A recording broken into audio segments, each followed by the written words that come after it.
Good day. It's a pleasure to be here to talk about forms of communication. I'd like to start by introducing my group. Now, let's dive straight into the various forms of communication. Communication can be categorized into three basic types. First, verbal communication, in which you listen to a person to understand their meaning. Second, the written communication in which you read their meaning. And the last but not the least, the third one, which is the nonverbal communication, in which you observe a person and infer meaning. There are different types of communication, including interpersonal, nonverbal, oral, and written. These types of communication can be categorized as either formal or informal communication.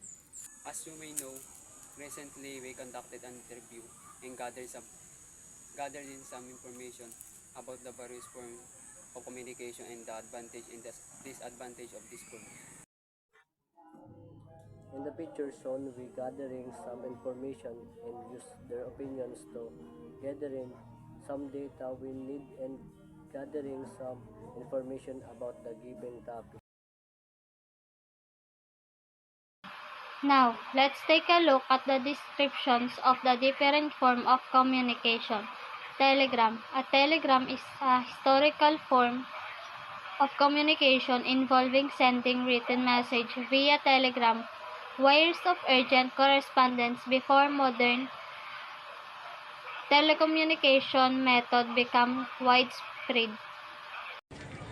Handwritten letters stand out in today's digital age for their emotional resonance, personal connections, and the tradition they uphold.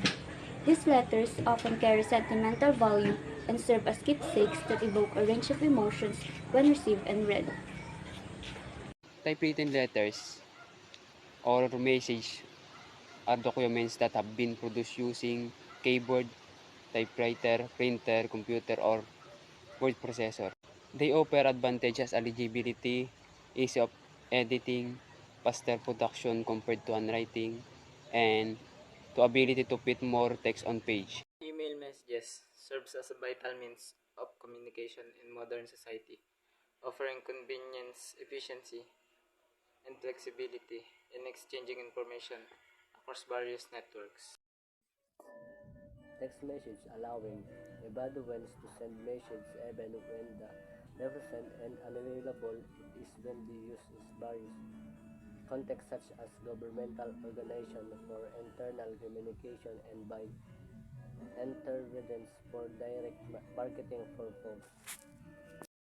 Facebook posts serves as a platform for users to discuss various topics, promote products or pages, share thoughts, whereabouts, and more. Facebook post plays a crucial role in online branding, lead generation, improving customers' knowledge, and changing preconceptions. Tweet is a short message posted on the Twitter social media platform. It can include text, link, photos, or video and is limited to 280 characters. The term tweet originates from the weak chirping sounds made by small or young bird. In the digital context, it refers to the short message posted on Twitter. Instagram posts it makes visual content accessible to a wider audience, including visually impaired individuals who use screen readers, people with visual processing differences, different learning styles, sensory processing differences, and various disabilities. The primary use of this form of communication is widely used for personal and professional communication due to its focus or privacy and versatility, leading to more meaningful and heartfelt communication. It makes them suitable for conveying important information, instruction, or request in a clear and organized manner. Additionally, it is a versatile tool for sharing information and collaborating with others. These are the efficient ways to exchange information between individuals or groups, enabling the users to connect with the people they know.